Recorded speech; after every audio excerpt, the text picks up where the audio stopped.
뛰어나가서 자기도 모르는 말을 하게 되고 전도를 하게 되었습니다. 그날 하루에 세례받은 사람이 3,000명이 되었습니다. 놀라운 폭풍 같은 사건이 일어났습니다. 바람이 불기 시작을 했고 불이 떨어지기 시작을 했습니다. 이 성령의 충격적인 감동적인 사건이 일어난 후에 베드로와 요한은 놀랍게도 오늘 1절을 보면은 기도 시간을 정해놓고 성전에 올라가서 기도하는 모습을 발견하게 됩니다. 1절을 보시기를 바랍니다. 1절 시작. 9시에 기도 시간에 베드로와 요한이 성전에 올라가서, 여기서 우리는 성령 받은 사람의 위대성을 봅니다. 대부분의 성령 받은 교회나 성령 받은 사람들 보면 어떻게 보면 너무나 열광적입니다. 걱정스러울 정도로 열광적입니다. 철야기도 합니다. 금식기도 합니다. 그래서 보통 정상적인 눈에는 그것이 조금 이상스럽게 보일 정도로 흥분이 있습니다. 열광이 있습니다. 기적이 있습니다. 그러나 오늘 이 사람들을 보면은 그런 열광과 흥분으로 계속되는 것이 아니라 그들은 시간을 정해놓고 경건 생활을 하고 있었다는 사실. 이것은 굉장히 놀라운 발견입니다. 놀라운 흥분과 열광과 그런 감동이 있는 반면에 바로 그 뒤에 그들은 매일 시간을 정해놓고 체계적으로 훈련을 받고 말씀 공부를 하고 기도 생활을 했다는 것입니다. 유대인들은 일반적으로 아침에 9시에 기도를 합니다. 오후 3시에 기도를 합니다. 그리고 해질 때 기도를 합니다. 그렇게 하루에 3번 기도하면서 그들은 하루 종일 하나님을 생각하게 되는 것입니다. 우리는 새벽 기도는 가끔 아침에 기도하는 건 쉽습니다. 저녁에 모든 일을 마치고 기도하는 거 할 수 있습니다. 그러나 일하는 한참 중에 오후 3시에 기도하는 일은 쉽지 않습니다. 오후 3시에 기도했다는 것은 그들이 생각 속에 날마다 하나님이 있었다는 생각입니다. 어떤 연애하는 사람을 보면 무슨 일을 하든지 그 사람이 자기 마음속에 있습니다. 일을 해도 그렇고 쉬어도 그렇고 무슨 일을 해도 어떤 사람이 자기 마음속에 있기 마련입니다. 사랑을 하게 되면, 하나님을 정말 사랑하게 되면 하루 종일 하나님이 그 사람 마음속에 붙어 있습니다. 하나님만 생각합니다. 베드로나 요한은 오후 3시쯤 그들은 기도 시간에 기도하기 위하여 성전에 올라갔습니다. 구약에 이렇게 기도 시간을 정해놓고 기도한 사람이 있었습니다. 다니엘입니다. 그들은 하루에 3번씩 시간을 정해놓고 하나님 앞에 그 약속을 지키면서 기도를 했습니다.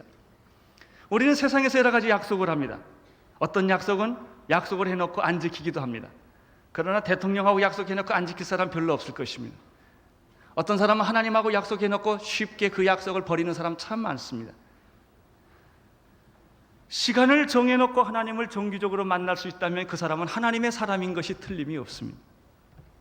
불규칙적으로 하나님을 생각한다면 그 사람이 하나님의 사람일지 아닐지 잘 모르겠습니다.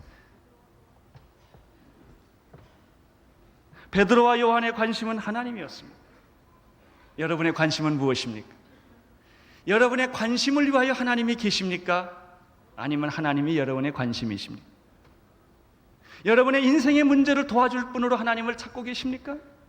여러분의 경제 문제를 해결해 줄 분으로, 여러분의 건강 문제를 해결해 줄 분으로, 여러분의 결혼 문제를 해결해 줄 분으로 하나님을 생각하십니까? 아니면 하나님이 중요하십니까? 우리는 하나님이 중요해야 합니다. 하나님은 우리에게 풍성한 것을 주실 것입니다. 주시는 것이 좋아서 하나님이 아니라 하나님 그분이 좋아야 합니다. 베드로와 요한의 관심은 하나님이었습니다. 그래서 하나님과 시간을 정해놓고 약속해서 기도하는 것을 그렇게 소중하게 생각했던 것입니다. 기도는 기적을 낳습니다. 기도는 기적을 준비합니다. 기도는 기적을 잉태합니다. 여러분, 기적을 바라는 사람에게는 기적이 없습니다. 그리스도를 바라보는 사람에게는 기적이 있습니다. 기적만을 요구하는 사람들, 병 낫기를 원한다든지 사업이 잘 되기를 원한다든지 자식이 어떻게 되기를 원한다든지, 우리는 이런 인간적이고 본능적인 욕구를 많이 가지고 있습니다.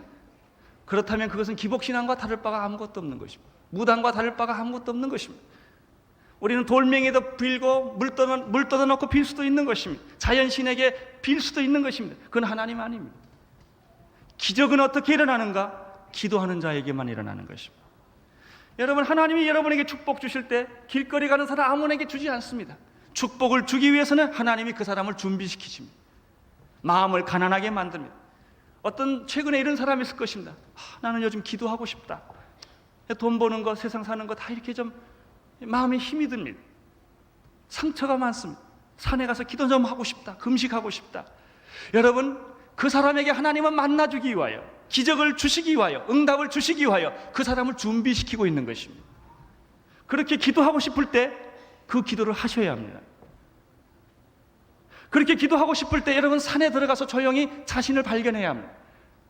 하나님은 기적을 주시기 위하여는 기도를 지키는 것입니다. 하나님은 그에게 축복을 주시기 위하여 그의 마음을 가난하게 먼저 만드십니다. 생각하면 사람이 움직입니다. 그러나 기도하면 하나님이 움직이십니다. 베드로와 요한은 이 엄청난 성령의 기적 속에서 그가 충격을 받았지만은 그는 하나님과 시간을 정해놓고 기도하기 시작을 했습니다. 오후 3시에 그들은 성전에 올라가서 기도했습니다.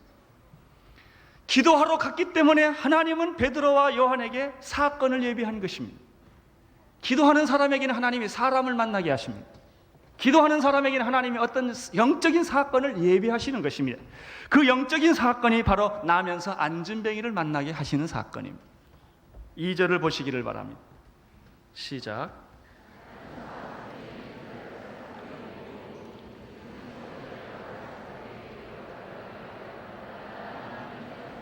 나면서 안진뱅이가 있었다고 말했습니다. 성경에 보면은 사람들이 메고 이 사람들을 성전 미문에다 두었다고 말했습니다.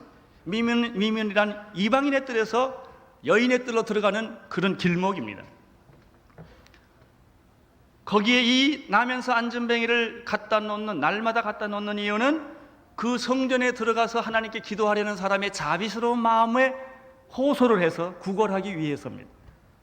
요즘에도 그런 사람들이 찾습니다. 이 사람은 누가 봐도 불쌍한 사람입니다. 이 사람과 베드로가 만났습니다. 여러분, 만남이라고 하는 것은 한 사람에게는 우연의 사건이 있을 수 있지만 또 한 사람에게는 기적의 사건이 될 수가 있습니다. 어떤 사건이 일어났습니다. 기도하지 않는 사람은 그것은 우연입니다. 그러나 기도하는 사람에게는 응답입니다. 어떤 사건이 있습니다.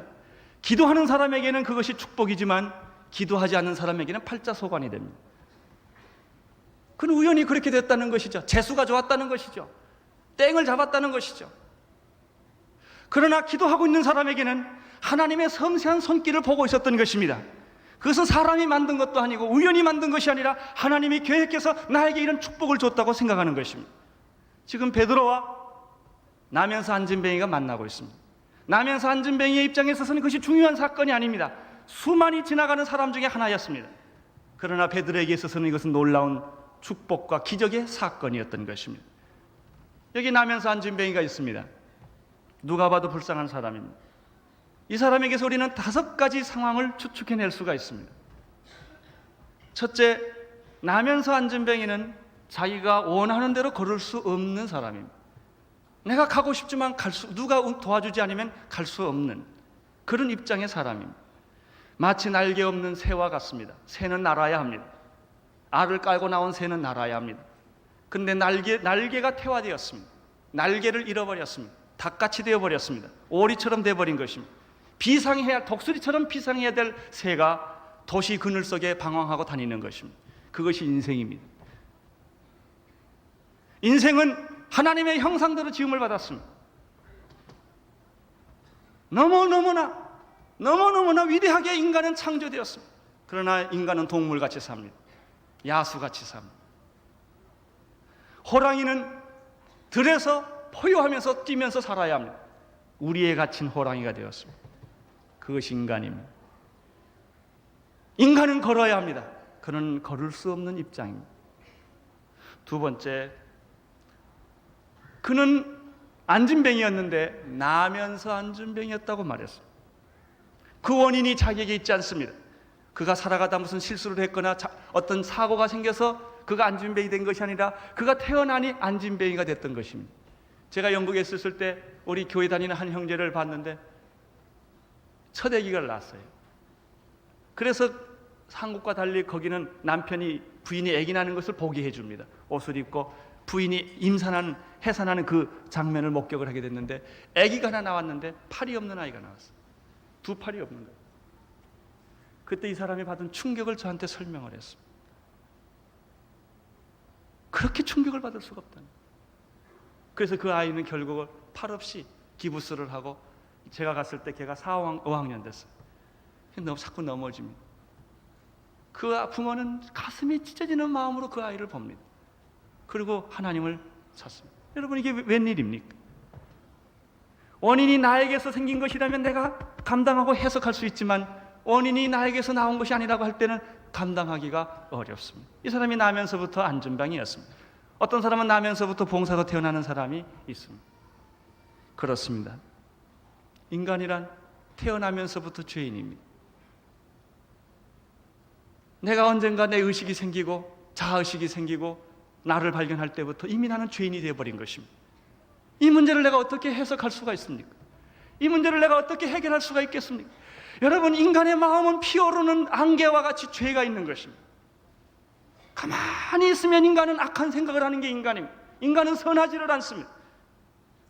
여러분, 선하다는 사람 여기서 나와보십시오. 한 사람도 없습니다. 인간은 본질적으로 죄인입니다. 썩은 것이 인간입니다. 인간은 악의 제조 공장입니다. 죄를 안 지려고 애를 쓰지만 자꾸 죄를 지어지는 것이 인간입니다.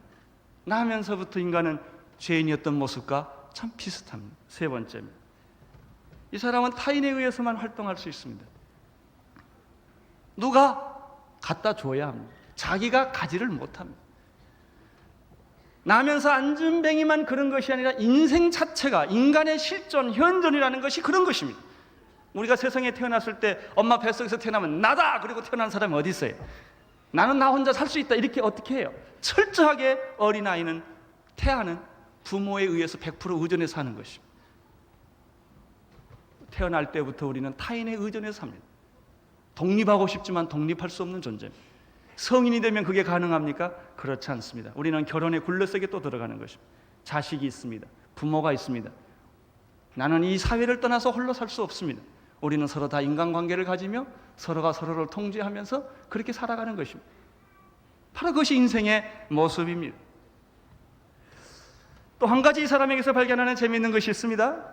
나면서 안진뱅이가 성전에 가서 구걸을 했는데 이 사람의 밥벌이가 참 재미있습니다. 자기의 불행한 불구가 자기 인생의 밥벌이입니다. 그것도 불행한데 그것이 사람의 동정을 받아서 밥벌이를 해야만 했던 사람입니다. 그러나 이 사람뿐만 아닙니다. 어떤 사람에게는 하나님이 정말 아름다운 미모를 주었습니다. 근데 요즘 보면 미스 코리아나 다 모든 미모는 상품입니다. 얼굴 잘생긴 사람들 보십시오. 다 상품입니다. 하나님이 주신 아름다운 미소를 다 상품으로 팝니다. 그 사람에게 하나님은 독특한 재능을 주었습니다. 다 돈벌이했습니다. 그것을 무기로 삼습니다. 하나님이 그 사람에게 머리를 아주 IQ를 높이 해줬습니다. 그것을 하나님을 위해서 봉사하는 도구로 쓰지 아니하고 사람들은 재능이나 머리나 건강이나 두뇌나 이런 것들을 전부 자기 무기로 씁니다. 자기 생존의 무기로, 자기 밥벌이의 수단으로 쓰는 것입니다. 그것은 비록 안진뱅이만 그런 것이 아니라 모든 인간이 다 그렇습니다. 하나님이 주신 이 재능과 이 축복과 이 건강과 이 머리와 이 능력들을 하나님의 영광을 위해서 썼다면 그 인생은 행복할 것입니다. 그러나 그것은 자기 이기적인 목적으로 썼기 때문에 그것을 사용하면 할수록 그 인생은 불행합니다. 행복이 없습니다. 돈은 벌지만 마음의 평화가 없습니다. 끊임없는 목마름, 끊임없는 허무. 그래서 사람들은 열심히 행동을 합니다. 왜 행동하는지 아십니까? 일 안 하면 불안하기 때문에 그렇습니다. 뭔가 해야 됩니다. 그래서 자기를 잃어버리고자 하는 것입니다. 돈을 열심히 벌므로 자기를 잃어버리자 하는 것입니다. 사람은 누가 제일 무섭습니까? 자기가 자기를 정난하게 보는 게 무서운 것입니다. 두려운 것입니다. 늙어가고 병들어가고 외롭고 고독한 자기를 정직하게 보고자 하는 것이 아닙니다. 그것이 인생입니다. 우리는 나면서 안진뱅이에게서 그것을 봅니다. 또 하나 더 봅니다. 그것은 이 사람을 등쳐먹고 있는 사람입니다. 우리가 어떤 그 나면서 안진뱅이를 도와줄 수 있습니다. 가끔 도와주는 것은 가능합니다. 매일 도와주는 건 어렵습니다. 여기 날마다라고 그랬습니다. 그랬다면 분명히 이 사람은 이 사람과 도와주는 사람이 동업자일 것입니다. 우리 인생의 주위에는 언제나 황충이가 있습니다. 돈을 좀 벌어보십시오. 황충이가 몰려옵니다. 친척들이 몰려옵니다. 친구들이 몰려옵니다. 거머리처럼 붙어서 피를 빨아먹습니다. 돈을 아무리 벌어도 행복하지 않습니다. 관리할 인간들이 많아집니다. 그것이 인생입니다. 우리는 이 나면서 안진뱅이 그 사람이 불쌍한 게 아닙니다. 두 발로 걸어다니고 능력껏 살고 소리 지르면서 살고 있는 바로 우리들이 이 모습인 것입니다. 이 사람에게서 우리는 나를 발견하는 것입니다. 이 사람에게 두 가지 특징이 있습니다. 첫째는 절망감입니다. 여러분, 이 사람에게 소망이 있다고 생각하십니까? 내일이 있다고 생각하십니까? 내일이 없는 사람, 미래가 없는 사람, 꿈이 없는 사람이 할 일이 뭔지 아세요? 쾌락이에요. 미래가 있는 사람은 절대로 쾌락주의나 탕자가 되지 않습니다. 꿈이 있고 지금 내가 아무리 어렵고 고통스러워도 내 인생의 미래가 있고 인생의 꿈이 있고 인생의 소망이 있는 사람은 그 고난을 감당을 합니다. 그러나 아무리 돈이 많고 아무리 건강하고 아무리 조건이 좋은 사람이라도 그 인생에 미래가 없는 사람은 한탕주의가 되거나 쾌락의 노예가 됩니다. 그거밖에는 그를 만족시켜 줄 일이 없기 때문입니다. 여러분, 이 사람이 가질 수 있는 것은 소망이 없습니다. 세월이 지나간들 이 사람이 변하겠습니까? 안 변합니다. 사람은 세월이 지나가면서 성숙해지거나 변해야 합니다. 현재의 고난은 장차 올 영광과 좋게 비교할 수 없듯이 우리는 10년이나 5년이 지나면 우리는 더 좋은 방향으로 변해 있어야 합니다. 여러분이 그런 마음이 있습니까? 예. 그러나 이 사람에게는 그럴 가능성이 없습니다. 누가 청원해 줄 가능성이 없을 겁니다. 그렇죠? 내가 당신을 위해서 기도하겠다. 결혼하겠다. 이 사람에게 좋은 직장의 가능성이 있을까요? 없습니다. 절망감. 두 번째, 이 사람에서 또 하나 발견하는 것은 이 사람에게서 구원은 자기 안에 없다는 것입니다. 구원은 철저하게 밖으로부터 와야 됩니다. 자기가 노력하거나 애써서 구원이 있는가? 없습니다. 여러분, 이것은 성전 미문에 앉아있던 2000년 전에 앉아있던 한 나면서 안진뱅이 된 이름도 없는 어떤 한 사람이 아니라 바로 오늘 이 20세기에 살고 있는 온누리교회에 나와 있는 오늘 우리가 볼 수 있는 이 세상의 인간의 모습입니다. 인간에게는 미래가 없습니다. 죽음 이후의 문제를 해결할 길이 없습니다. 모든 인간들에게는 절망감이 있는 것입니다. 이 절망감에서 헤어보고 싶어서 쾌락을 찾는 것입니다. 절망감을 잊어버리기 위해서 우리는 어떤 직장에서 열심히 돈 벌고 일을 하는 것입니다. 그러나 그것도 늙으면 소용이 없습니다. 또 한 가지, 인간에게는 자기 안에서 구원이 없습니다. 철학, 교육, 어떤 사상, 어떤 종교, 어떤 제도가 인간을 구원하지 못합니다. 인간 안에는, 인간으로부터 오는 것에는 구원이 없습니다. 석가모니나 공자가 잘못됐다는 것이 아닙니다. 그들은 인간이라는 것입니다. 인간은 인간을 구원할 수가 없습니다. 인간을 구원할 수 있는 분은 인간이 아니셔야 합니다. 그분이 하나님이십니다. 그분이 예수 그리스도신 것입니다. 구원은 절대적으로 밖에서부터 오는 것입니다. 내가 구원을 스스로 도를 깨우쳐서 108번뇌를 해서 구원을 할 수 있다면 그건 구원이 아닙니다. 구원은 인간 안에서 오는 것이 아닙니다. 구원은 절대적으로 밖에서부터 오는 것이 구원입니다. 만약에 자기가 구원할 수 있다면 그건 자기가 구원자지요. 3절을 보시기를 바랍니다. 3절 시작.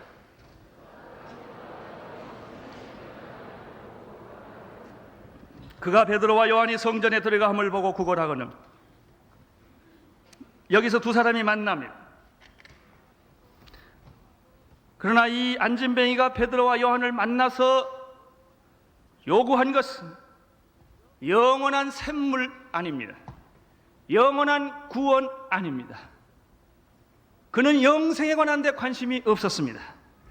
이 나면서 안진뱅이가 가졌던 유일한 관심은 자기의 줄인 창자를 채우는 은과 금이었습니다. 작은 동전이었습니다. 그 이상도 그 이하도 아닌 이 인생은 습관적인 인생이었고 습관적인 요구였습니다. 동물적이고 본능적인 요구였습니다. 여러분은 어떻습니까? 여러분이 요즘 사는 것이 습관적으로 살지 않습니까? 어저께 살던 삶이 오늘이고 오늘 살던 삶이 내일 아닙니까? 여러분의 삶이 동물적이는 않습니까? 아이, 목사님, 사람을 무시해도 분수가 있지 우리한테 어찌 그런 말을 할 수가 있습니까? 그래도 나는 해야겠습니다. 혹시 동물적으로 살지 않습니까? 혹시 본능적으로 여러분 살고 있지는 않습니까? 그것이 바로 이 사람이었습니다. 그가 요구한 것은 영적인 것이 아니었습니다. 영원한 것이 아니었습니다. 그는 자기의 배를 채울 수 있는 자그마한 동전이었습니다. 그런데 그런 요구를 가지고 이 사람이 베드로에게 쳐다보면서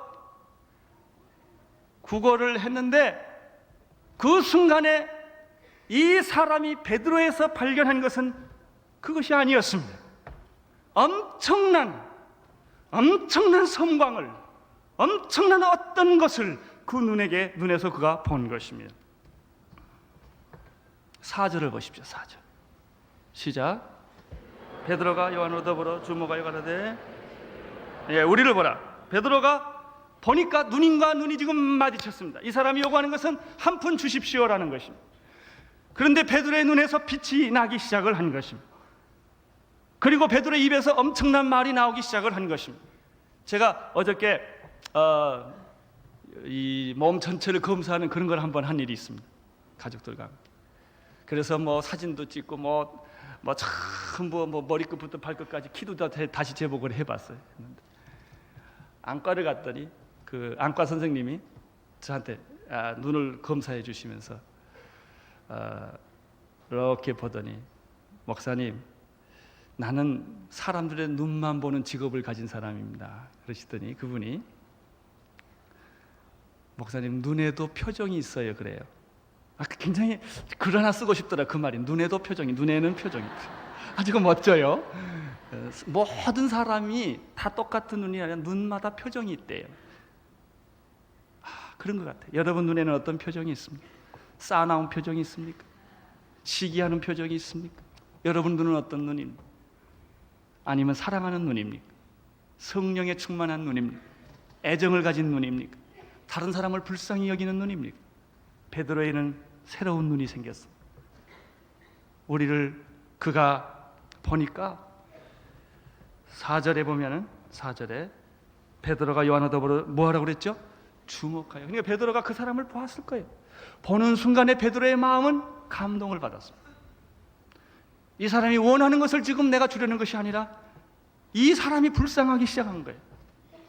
그래서 정말 눈물이 나는 애정을 가진, 사랑을 가진 그 영혼이 불쌍한 그런 마음으로 그 사람을 주목하여 보기 시작을 한 것입니다.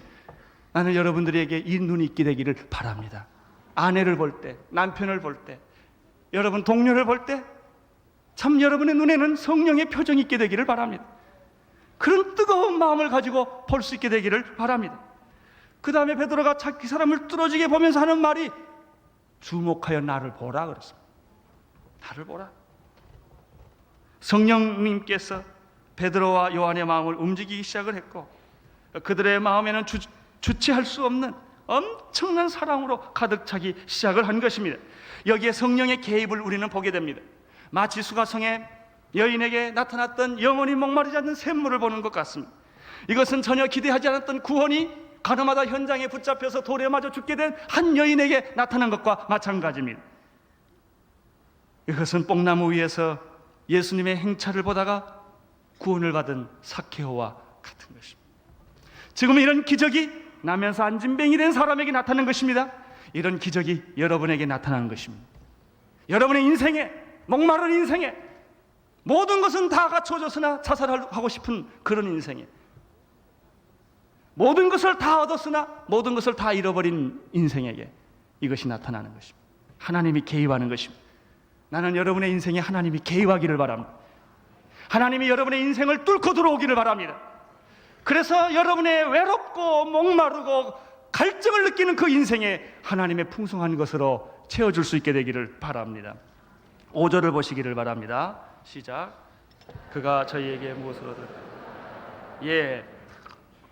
그가 저희에게 무엇을 보라고 그러니까 이 사람은 아직도 정신을 못 차려요. 아직도 자기의 습관과 본능과 그리고 이 사람은 아직도 그런 그 인간적인 그 기대 이상을 갖지를 않는 것입니다. 그러나 축복은 시작이 되고 있습니다. 베드로로부터 축복은 시작이 되고 있는 것입니다. 기적은 준비되고 있는 것입니다.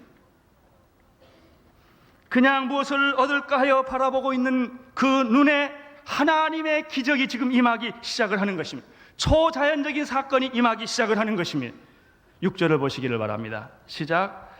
베드로가 가로되 은과 금은 내게 없거니와 내게 있는 것으로 내게 주노니 곧 나사렛 예수 그리스도의 이름으로 걸어라. 이 사람이 전혀 기대하지 않았던 얘기입니다. 이 사람이 전혀 상상하지 않았던 얘기입니다. 자기가 일어날 수 있다는 것은 꿈에도 생각해 본 일이 없는 사람입니다. 그것은 100% 불가능한 일이기 때문에, 그런 일이 역사상 한 번도 없었기 때문에 그런 기대하지 않았습니다. 그러나 베드로의 입에서 놀라운 말이 나왔습니다. 내가 요구하는 은과 금은 나는 없다. 그러나 내게 있는 것으로 내게 주고 싶다. 그것은 곧 나사렛 예수 그리스도의 이름의 능력이다. 이 능력으로 일어나라. 이렇게 외친 것입니다.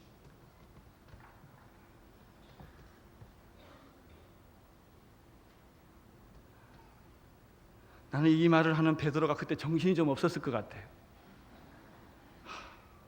어떻게 이런 말을 할 수가 있을까요? 어떻게 인간이 이런 말을 할 수가 있을까요? 나는 은과 금은 없다. 그러나 내게 있는 것으로 나는 너에게 주고 싶다. 그것은 곧 나사렛 예수 그리스도 이름의 능력이다. 이 능력으로 일어나라. 베드로가 그랬습니다.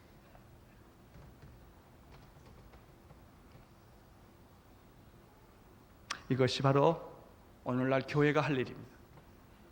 이것이 바로 오늘날 그리스도인이 할 일입니다. 세상은 은과 금에 관한 얘기로 가득 차 있는 것이 세상입니다. 모든 인간을 돈으로 평가합니다. A급, B급, C급. A급은 얼마, B급은 얼마, C급 없나. 인기도에 따라서, 그 사람의 능력에 따라서 다 돈으로 평가되는 것입니다. 돈 얘기 빼면 세상 얘기 할 얘기가 없습니다. 그래서 교회도 돈 얘기하기 시작을 합니다. 은과 금에 관한 얘기입니다. 교회는 은과 금에 관한 얘기하는 것이 아닙니다.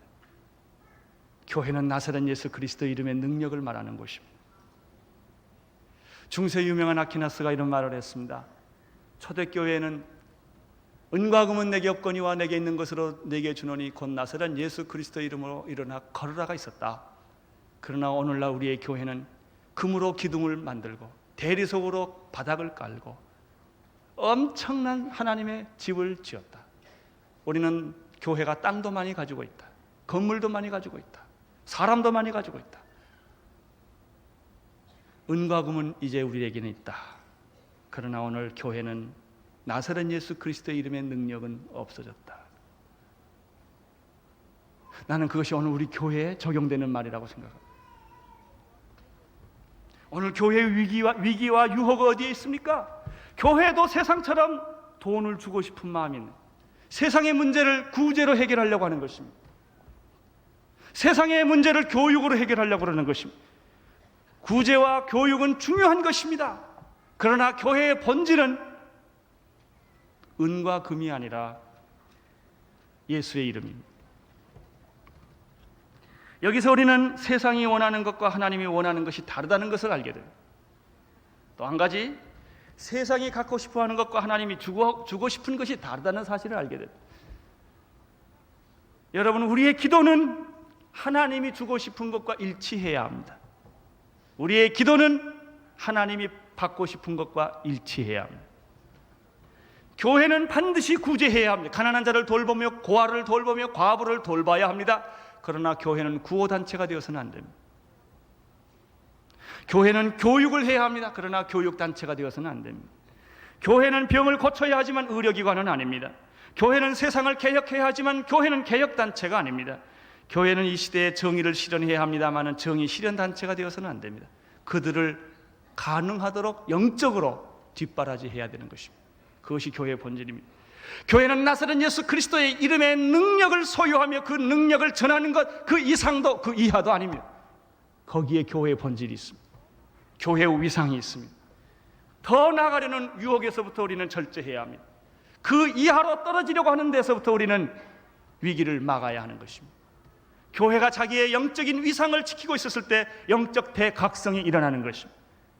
그것이 1907년에 평양에서 일어났던 영적 대각성인 것입니다. 그것이 미국의 무디나 찰핀이나 요나단 에드워드나 웨슬레나 이런 사람들을 통해서 한 시대의 영적 대부흥이 일어났던, 영적 대각성이 일어났던 그런 영적 대운동인 것입니다. 바로 그것이 교회가 해야 할 이 시대의 사명입니다. 베드로가 나면서 안진뱅이 되게 한 말, 나는 은과 금이 없다. 그러나 나는 내게 있는 것으로 내게 주노니 곧 나사렛 예수 그리스도의 이름으로 걸어라. 여러분, 오늘 교회가 이것을 줄 수 있게 되기를 바랍니다. 네? 나사렛 예수 그리스도의 이름으로 일어나 걸어라. 여러분이 나면서 안진뱅이가 바로 우리의 모습이요, 우리 사회의 모습이요, 대한민국의 모습이요, 세상의 모습인 것입니다. 절망하고 좌절하고 갈 길 없는 그런 사람들에게 하나님은 말씀하시는 것입니다. 그러면 나사렛 예수 그리스도의 이름이란 무엇입니까? 예수란 어떤 분이십니까? 그는 본래 하나님이셨습니다. 예수가 왜 우리의 구원자입니까? 그가 순수한 인간이었다면 슈바이처가 말하는 것처럼 그가 인간이었다면 우리의 구원자가 될 수가 없습니다. 그는 휴머니스트일 것입니다. 그는 하나님이셨기 때문에 우리의 구원자가 될 수 있는 분입니다. 그러나 그는 하나님과 동등됨을 취할 것으로 여기지 아니하시고 사람이 되셨습니다. 종이 되었습니다. 십자가에 죽기까지 자기를 순종했습니다. 실제로 십자가에서 우리 죄를 위하여 죽으신 분이십니다. 죽음으로 그의 인생이 끝났는가? 아닙니다. 무덤을 열고 사망 권세를 깨뜨리고 부활하신 분이 예수 그리스도십니다. 그분은 승천하셨습니다. 그분은 지금도 하늘 보좌 위에 계셔서 우리를 통치하고 계시며 우리의 기도를 듣고 계시며 우리에게 사랑과 기적을 역사하시는 분이십니다. 그리고 그분은 곧 심판주로 다시 역사의 완성을 위하여 오실 것입니다. 그는 지금 오늘 우리의 예배를 받으시며 우리의 질병을 고쳐주시며 절망한 자에게 소망을 주시며 사망당한 자에게 생명을 주시며 안진뱅이를 일으켜주시며 봉사를 눈뜨게 하시며 귀머거리 귀를 열게 해 주실 것입니다. 그것은 단순한 물질적 기적이 아니라 영적인 기적인 것입니다. 베드로는 이 사람의 이름을 알았습니다. 이 사람의 이름의 능력을 알았습니다. 그렇기 때문에 그는 나사렛 예수 그리스도의 이름으로 걸어라라고 그가 말할 수가 있었습니다. 7절과 8절을 보겠습니다. 시작.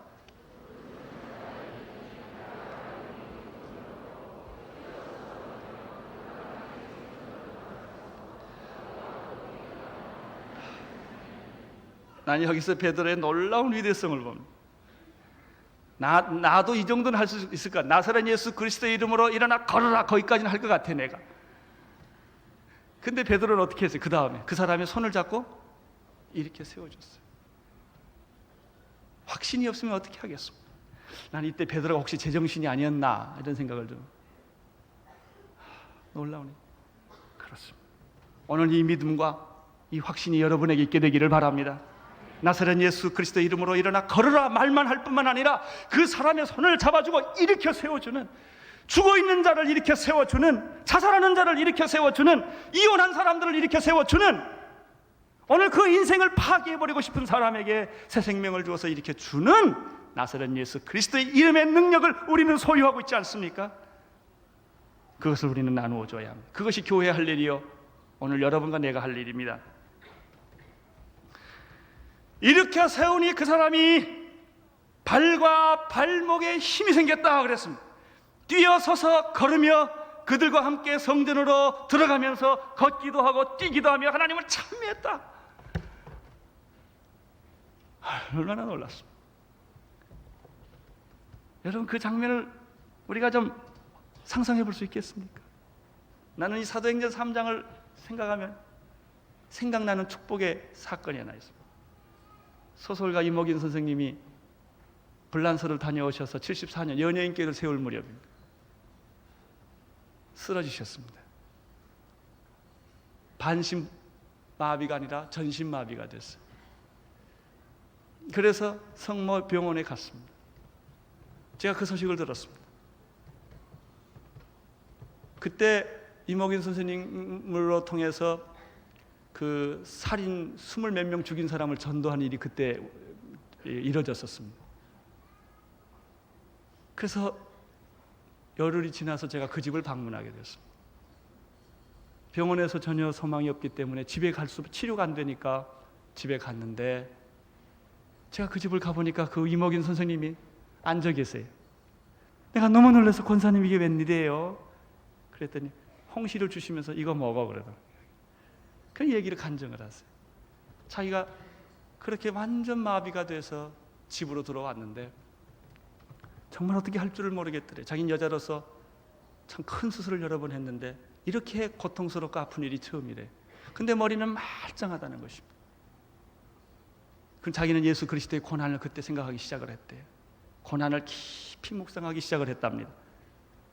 그런데 자기의 신유의 능력이 있는 친구가 권사님이 있었는데 그 권사님이 왔어요. 들어오자마자 그분이 기도하시더니 오기나 일어나 그러더래요. 그래서 굉장히 화가 났대. 섭섭하고. 친구지간에 이럴 수가 있나? 좀 와서 좀 앉아주든지 이렇게 안수를 좀 눌러주든지 뭐 어떻게 좀 이렇게 좀 안수해주지 않고 그냥 건방지게 일어나 그러더라는 거예요. 처음엔 시험이 들었대.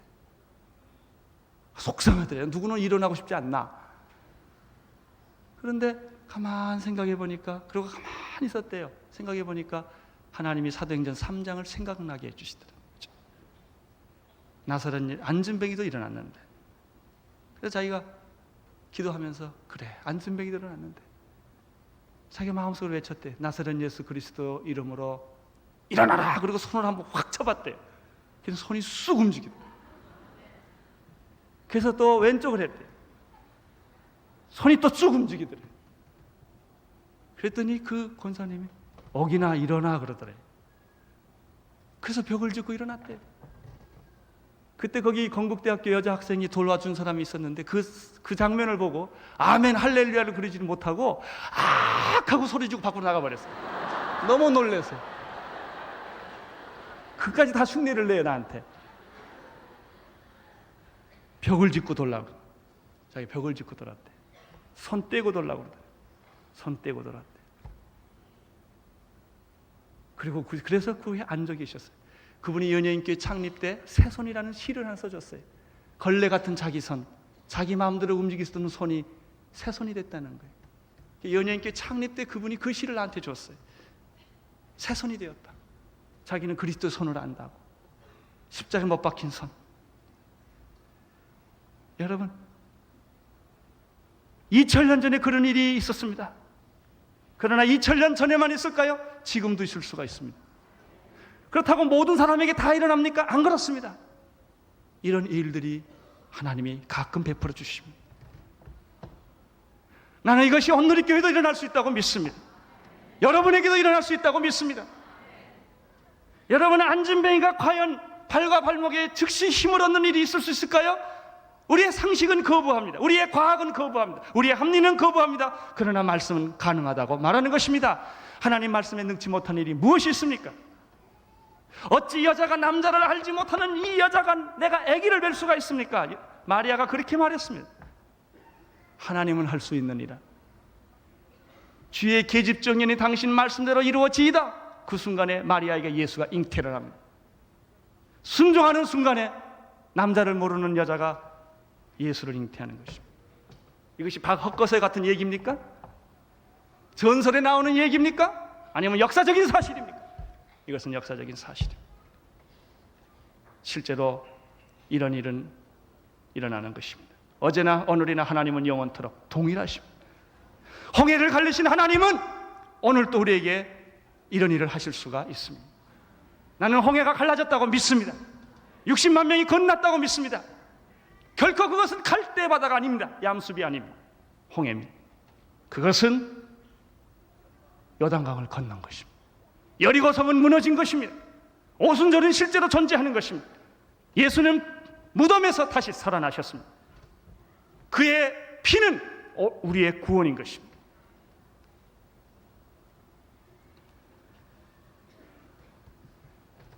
발과 발목에 힘이 생겼습니다. 뛰어서서 걸을 수가 있습니다. 그는 성전으로 들어갔다고 말했습니다. 이 사람이 성전을 모를까요? 아니, 평생 성전에서 밥벌이 했던 사람인데, 그러나 그 순간에 그 사람에게 있어서 성전은 새로운 의미입니다. 나는 여러분의 집이 새로운 의미가 되기를 바랍니다. 매일 들어가는 집이 어느 날 들어갈 때 새 집이 되기를 바랍니다. 그것은 새 도배했다는 얘기가 아닙니다. 새 장판 깔았다는 얘기가 아닙니다. 여러분의 집에 성령이 임했다는 얘기입니다. 여러분이 만나는 사람이 늘 그 사람인 것 같지만 여러분이 만나는 사람은 늘 변할 수 있다는 것을 기억하시기를 바랍니다. 이 소경 이 안진뱅이에게 있어서 그날의 성전은 하나님의 영광이 임재하는 것이요, 하나님의 거룩이 있는 것이요, 그래서 그는 예배를 정말 드렸던 것입니다. 하나님의 능력을 찬양했던 것입니다. 할렐루야. 여러분, 이 사람보다 기쁜 사람이 이 세상에 어디 있겠습니까? 그렇죠? 최근에 옛날에 찰스 황태자가 결혼을 했어요. 그렇지? 아주 세기적인 결혼을 했다고 그러죠. 최근에는 일본에 황태자가 결혼을 했는데 그 태자비가 아주 화제거리죠. 저도 우연한 기회에 그 결혼식 하는 걸 좀 보게 됐어요. 여러분, 그 사람 행복할까요? 물론 내가 행복하다 안 한다 이렇게 말할 자격은 없지만, 지금 찰스 황태자 어떻게 됐어요? 그것이 행복입니까? 네, 여러분 자녀들 결혼시킬 때 너무 화려한 결혼식 시키지 마세요. 좀 의미 있는 결혼식을 하세요. 화려한 결혼식 할수록 수상합니다. 물론 꼭 그렇다는 건 아니니까 이건 성경에 없는 말이니까 빼십시오.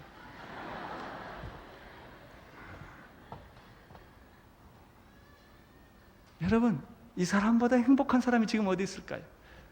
이 사람의 과거는 비참한 과거였어요. 우울한 과거였어요. 수치스러운 과거였어요. 그러나 지금 이 사람은 이 행복을 누구한테도 빼앗기지 않을 것입니다. 바로 그것이 크리스천의 기쁨입니다. 더 이상 자기를 성전 미문에 데려다 줄 사람에 대한 염려와 두려움이 이제는 없습니다. 비가 와서 그날 구걸을 공칠까 봐 염려하는 날이 이제는 없습니다. 그런 두려움을 안 가져도 됩니다. 여러분, 우리는 얼마나 많은 불필요한 두려움 속에 삽니까? 불필요한 염려 속에 삽니까? 이러면 어떨까? 저러면 어떨까? 오늘 그 염려들이 다 사라지기를 바랍니다. 이 사람에게는 일어나는 순간에 이 염려가 그 인생에 다 사라졌습니다. 여러분, 놀라운 사실이 뭔지 아세요? 이 사람의 과거가 순식간에 사라진 거예요. 예수를 믿고 성령을 받으면 자기의 수치스러운 과거가 의미가 없어져요.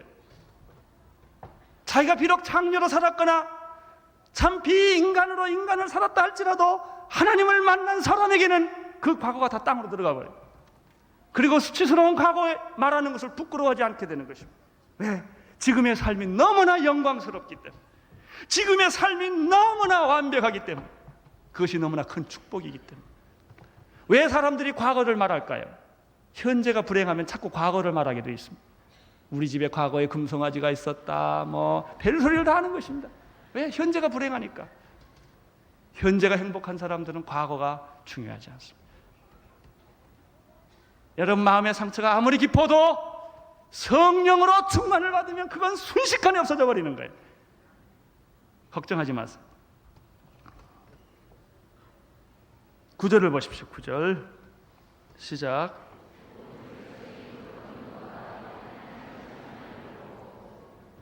그 다음 계속해서요.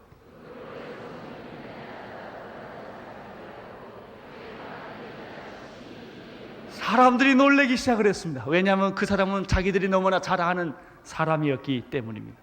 근데 그 사람이 지금 분명한 사실은 걷고 있다는 것입니다. 뛰고 있다는 것입니다. 찬양하고 있다는 것입니다. 그 얼굴이 변했다는 것입니다. 백성들은 충격을 받았습니다. 여기서 우리는 몇 가지 놀라운 사실을 배우게 됩니다. 첫째는 한 사람의 변화는 많은 사람의 변화를 준다. 한 사람 변하는 게 중요합니다. 이 사람은 유식한 사람도 아닙니다. 부자도 아닙니다. 권력 있는 사람도 아닙니다. 잘생긴 남자도 아닙니다. 별 볼 일 없는, 있어도 되고 없어도 되는 남자. 오히려 있음으로 구차는 존재였습니다. 그런데 그 사람이 초대교회를 지진을 일으킨 사람이 되었습니다. 할렐루야. 나는 여러분이 그렇게 될 줄로 믿습니다. 한 사람이 변하면 세상이 변합니다. 소돔과 고모라의 죄악의 무게는 의인 10사람의 무게와 똑같습니다. 예루살렘의 죄악의 무게는 한 사람의 의인의 무게와 똑같습니다. 서울 토성을 구원하기 위해서는 이렇게 많은 교회와 성도들이 필요하지 않습니다. 정말 하나님의 기적을 경험하고 노래하고 찬양할 수 있는 몇 사람이면 됩니다. 그 사람은 세상을 뒤집어 놓을 것입니다. 바울 한 사람은 세상을 뒤집어 놨습니다. 베드로는 세상을 뒤집어 놨습니다. 오늘 나는 여러분이 그런 사람이 되기를 바랍니다. 오늘 이 교회의 한 교회의 변혁은 한국의 모든 교회의 변혁이 될 줄로 믿습니다. 우리가 정말 하나님이 원하는 교회를 만들 수만 있다면, 그런 공동체가 출현할 수만 있다면 세상은 변할 것입니다. 또 한 가지 이 사람에게서 배웁니다. 이 나면서 안준배가 지금 일어나 걷고 뛰었는데, 은혜 받으면 성령 받으면 과거와 단절됩니다. 꼭 믿으십시오. 과거로 말미암아 고민하는 사람 혹시 있습니까? 과거의 연민 속에서, 과거의 미련 속에서, 과거의 상처 속에서 황충이가 먹어버린 나의 과거, 나의 수치, 그래서 그것을 내놓기 싫어서 꽁꽁 정말 깊은 내 영혼의 깊은 곳에 감싸두어서 아무도 풀지 못하게 보지 못하게 만들어버린 상처받은 사람이 있습니까? 안심하십시오. 그리스도를 만나면 그것이 다 사라져버립니다. 용서됩니다. 잊혀집니다. 그리고 그것을 이제 말해도 괜찮게 됩니다. 아니, 더 떳떳하고 자연스럽게 그 말을 할 수 있습니다. 과거가 어두웠던 만큼 영광도 더 높고 큰 것입니다. 여러분, 바로 이것이 첫 번째 초대교회의 첫 번째 기적이었습니다. 여러분의 생애가 그렇게 되기를 바랍니다. 기도하겠습니다. 하나님, 바로 우리가 나면서 안전뱅이 같은 자들이었습니다. 소망도 없고 미래도 없고 내일도 없었던 우리들. 그러나 이제 주님이 오셔서 우리를 손을 붙들어 주시고 일으켜 세워주시고 새하늘과 새 땅을 보게 해 주셨습니다. 오 주여, 우리는 어두운 시대를 살고 있습니다. 오 주여, 우리는 참 감당할 수 없는 고통의 시대를 살고 있습니다. 주님, 우리로 하여금 사도행전의 삶을 살게 하여 주옵소서. 예수님 이름으로 기도드리옵나이다.